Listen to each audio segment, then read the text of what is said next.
پاکستان میں آئے دن مشکلات اتنی بڑھتی جا رہی ہیں کہ عام آدمی کے لیے جینا مشکل ہو گیا ہے۔ بظاہر حکومت کوششیں کرتی دکھائی دیتی ہے، لیکن عوام کو کوئی ریلیف مل رہا ہے ایسی بات نہیں ہے۔ اس کا مطلب یہ ہے کہ جو حکومتی اقدامات یا دعوے ہیں وہ فیک ہیں، کمزور ہیں، ول کے ساتھ نہیں ہیں۔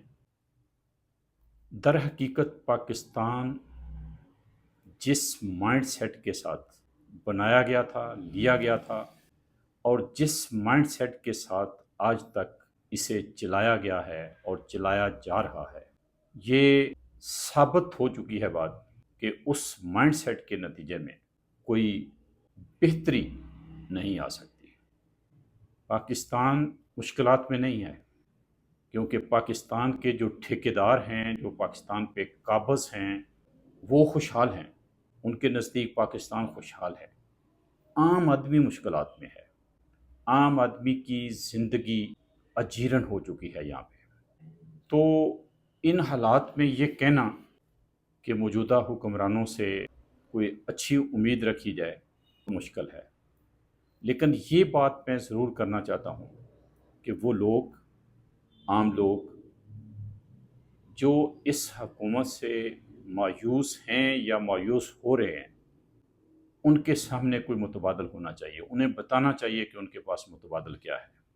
اگر آپ یہ توقع کرتے ہیں کہ موجودہ حکومت سے مایوس ہونے کے بعد ان کے سامنے کوئی دوسرا ہے، اگر وہ عمران کی شکل میں کوئی متبادل دیکھ رہے ہیں، تو میں سمجھتا ہوں کہ آج کے حالات کی نسبت کل انہیں زیادہ بڑی مایوسی کا سامنا کرنا پڑے گا۔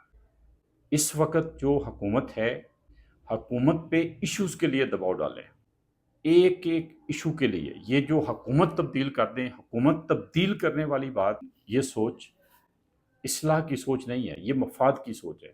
جو مخالف ہیں حکومت کے، وہ مفاد لینے کے لیے یہ بات کر سکتے ہیں۔ عوام کو چاہیے، مثلا بجلی کے بل ہیں تو بجلی کے بلوں کے لیے عوام نکلیں، نہ کہ حکومت ہٹانے کے لیے۔ حکومت ہٹانے کی جب بات کریں گے تو حکومت کا ہٹانا مشکل بھی ہوگا اور آپ کا اس سے کوئی فائدہ بھی نہیں ہوگا۔ تو لہٰذا ایک ایک ایشو کے لیے آپ نکلیں، دباؤ ڈالیں حکومت پہ، اور یہ ذہن میں رکھیں کہ اس حکومت کے بعد آپ کے پاس کوئی بہتر متبادل نہیں کھڑا ہوا۔ آپ کو سٹرگل کرنی ہے، حکمرانوں پہ دباؤ ڈالنا ہے ایشو ٹو ایشو، نہ کہ حکومت کی تبدیلی کے لیے۔